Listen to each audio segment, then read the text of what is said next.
Hello guys, আমরা এখন চলে আসছি গাংপাড়ে। এই যে আপনারা দেখতে পাচ্ছেন গাং নদী ভরাট হওয়ার পর এই যে পানি ফুলে যখন এলাকার মধ্যে প্রবেশ করে তখন আমাদের এলাকা পানি বন্দি হয়ে যায়, ঠিক আছে।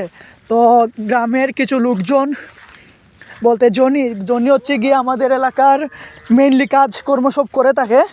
তো জনি, তুমি এই যে বাঁধ দিয়েছো, বাঁধটা কেন দিলে একটু বলবা? পানি ভিতরে ঢুকবে না বলে নাকি? হ্যালো গাইজ, আমাদের এলাকা তো নদী ভাঙ্গন প্রচুর হয়। আর সেঙ্গাই নদী আমরা নদী ভাঙ্গনের অবস্থা বেশি খারাপ, মানুষ দুর্যোগে ভুগে।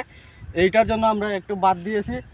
বাঁধ দেওয়ার জন্য আমরা এলাকায় একটু নিশ্চিন্তে থাকবো, আর জনগণের পাশে আমরা তো আছি, অবশ্যই থাকবো।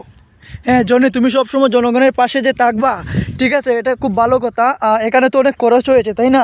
তো এটা কি গ্রামের লোকজন নিজ দায়িত্বে করেছে, তাই না? এখন আমরা আপনাদেরকে দেখাবো আমাদের সিংগাই নদী, ঠিক আছে।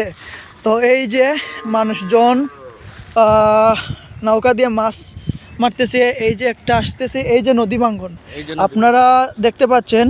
এখানে সিংগাই নদী উমাইরগাঁও গ্রামের। দেখেন তো একটু জনি, একটু বলো তো নদী ভাঙ্গন সম্পর্কে একটু বলো। নদী ভাঙ্গন সম্পর্কে আমাদের নদী থেকে বালু উত্তোলন করা হয়, এই জন্য বেশি উত্তোলন করা হয়, এর কারণে নদী ভাঙ্গন হয়। নদী ভাঙ্গন হওয়ার কারণে আমরা এলাকাবাসী দুর্যোগে ভুগি। আর দুর্যোগে ভোগার কারণে আমরা একটা বাঁধ দিয়েছি, ওদিকে যেমন আমরা সচেতন থাকবো।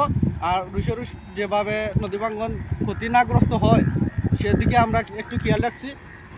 রাখার কারণে আমরা একটু বাদ দিয়েছি, আমরা এলাকাবাসী সবাই মিলে আমরা একটু। আচ্ছা, এখানে সরকারের কি করণীয়, এটা কি তুমি কিছু বলবা এই সম্পর্কে? সরকারের করণীয় ছিল যে আমাদের এলাকাবাসী একটা নিরাপত্তার জন্য একটি গার্ড ওয়াল বা একটু উঁচু কিছু নির্মাণ করা, তাই না? নির্মাণ করিয়ে দিত, আর যেভাবে নদী ভাঙ্গন না হয় এই জন্যই আমরা সরকারের কাছে একটা আবেদন। পরিশেষে আমি বলবো যে সবাই গ্রামবাসীর পাশে দাঁড়াবেন, নদী ভাঙ্গনের বিরুদ্ধে দাঁড়াবেন, ঠিক আছে। আর সবাই ভিডিওটা যদি ভালো হয়ে থাকে অবশ্যই লাইক, কমেন্ট এবং সাবস্ক্রাইবটা করবেন, ঠিক আছে। তো সবাইকে ধন্যবাদ। হ্যাঁ।